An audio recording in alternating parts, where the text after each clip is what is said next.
Hey everybody, thank you so much for being available to participate in our webcast tonight. We're going to dive in a little bit deeper into Colonel Pop's brand popcorn products, our throughput performance report from 2017. So just before we get started, I want to just quickly thank Susan, Anthony, and Mark for getting the numbers prepared for this. And we're primarily going to be diving into some throughput figures across all three production facilities. Because everything across all three facilities were fairly equal once staffing level is factored in, it seems easiest to represent everything graphically when we talk about the numeric whole. I'm sure that we can find some specific strategies to work for each plant, but before we do so, let's explore some of the trends that we see in the data set overall. So firstly, we're going to explore our inbound versus outbound cases. So we have this marked up. This is over the 52-week period.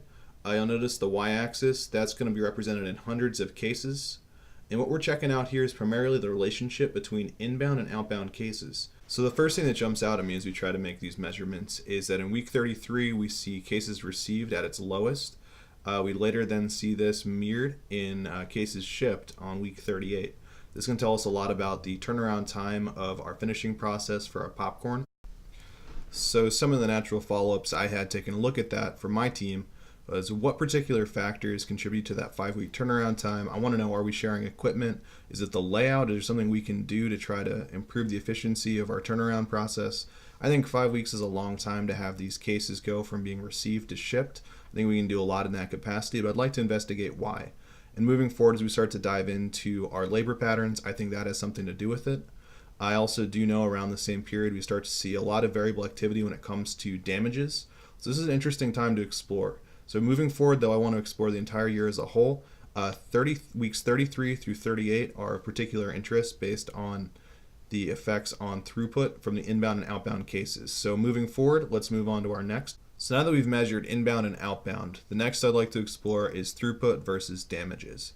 So the first thing we want to notice on this one here is on the y-axis, we have two different variables plotted.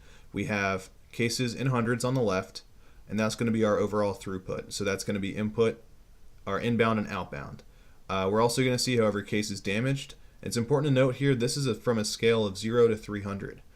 So overall, damages only make up about 1 to 2% of all of our cases. At the same time, we do find that these numbers, once we start to blow them up so that they're a little bit more relevant,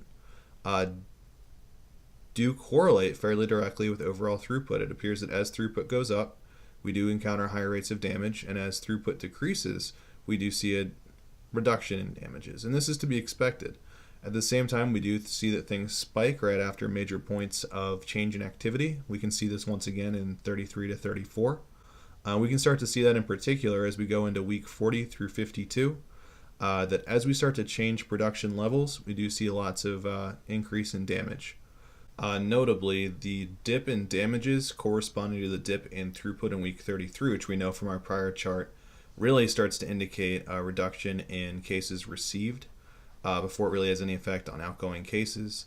That we may have some opportunities in how we are approaching our receiving process. From a damages standpoint, we may need to tighten up those procedures. So I know I've asked my management team on the floor just to do some knowledge checks with the team around operational procedure. We've also updated the web portal that we use for our procedures there in the different plants to be more specific for each plant. That way, if there are any layout issues or any issues with shared equipment across plants, that there is some documentation there to help get things rolling. So we hopefully shouldn't see these same trends going into the next year here. So lastly, I wanted to explore the relationship between inbound cases versus percentage of part-time support. So across all three plants, we do bring in significant part-time support throughout the year. So what I have marked up here, so we have inbound cases then on our left, once again in the hundreds of cases. And then on the right there, we're going to see a percentage of overall staff level. And so what we see here in the orange is how our part-time staff increase up until about week 32. We see a big drop-off, similar to our big drop-off in cases received in week 33. And then we see another big drop-off reflected in week 38, which we know correspond to that at that point to a reduction in outgoing. So the inbound cases, though, seem to tell us that we need to bring on more part-time support earlier in the year. I'm always a huge fan of bringing on good, motivated people as full-time employees. And this is really going to be more for Janet to help us decide as our people leader. But for right now, I would say we either need to start bringing our part-time support on board a little earlier in the year, and that should help us. Should really help us, one, just have a more solid staff overall. I want to make sure everyone is fully trained and fully compliant with all procedures. I think our damages are a little high. I would have to think bringing in so many part-time staff right at once, just to have them all leave again, is not the recipe for us keeping people who know the process. But that said, that's something I'd like to explore, either incorporating more full-time staff or potentially just bringing on more part-time earlier in the year and being a little bit more stable with what we expect from a part-time performance. Regardless, we can see that it correlates pretty directly to inbound cases.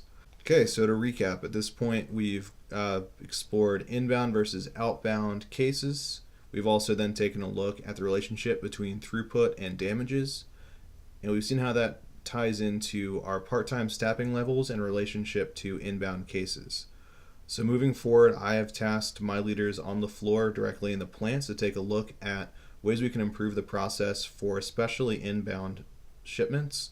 I also think we may have a bit of a people issue here. I'd love to get more part-time staff earlier in the year, especially in weeks 1 through 20. It really looks like we'd use the support. Or alternatively, I think we should explore what plant could best support additional full-time staff and then make decisions based on part-time staffing levels moving forward from there. But this gives us a lot to work with here. I think we found through these numbers we do have some significant opportunities. Overall, things have been going fairly well for us. I know we posted some pretty significant gains in the past couple quarters, but I think this is the kind of stuff that could really help our bottom line. So at this point, if anyone would like any of the corresponding data sets that I used for any of these charts, I'd be happy to send it to you or your secretary. But thank you again for your time and take care. Bye.